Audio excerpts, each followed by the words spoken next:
Le Nigeria envisage de solliciter un prêt d'1 milliard de dollars auprès de la Banque mondiale pour financer son déficit budgétaire, a annoncé la ministre des Finances, Kemi Adeosun. Cette émission d'euro-obligations avait été jusqu'ici retardée à plusieurs reprises en raison des mauvaises conditions du marché. Le président nigérian Muhammadu Buhari a dévoilé en décembre dernier un budget 2017 record de 7 300 milliards de naira, soit 24 milliards de dollars, pour tenter de relancer une économie lourdement affectée par la chute des cours du pétrole. Pour 2017, le FMI prévoit une croissance de 0,8% pour l'économie nigériane. Ce chiffre est inférieur à la récente prévision de la Banque mondiale, soit 1%.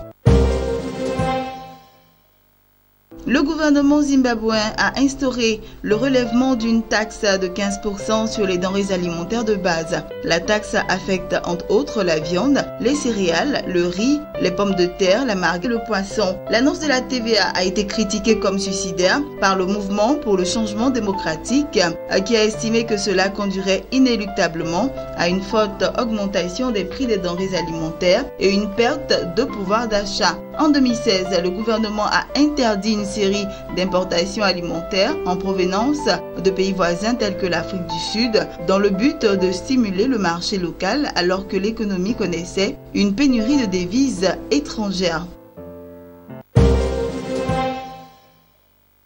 La croissance économique de la République démocratique du Congo devrait connaître un rebond après une année 2016 où elle était seulement de 2,7%. En effet, la Banque mondiale estime que la croissance du pays sera d'environ 5% entre 2017 et 2018. Selon un rapport de l'institution de Bretton Woods, ce regain sera porté par une hausse du prix des matières premières et par l'expansion que connaît les secteurs de l'agriculture et des services.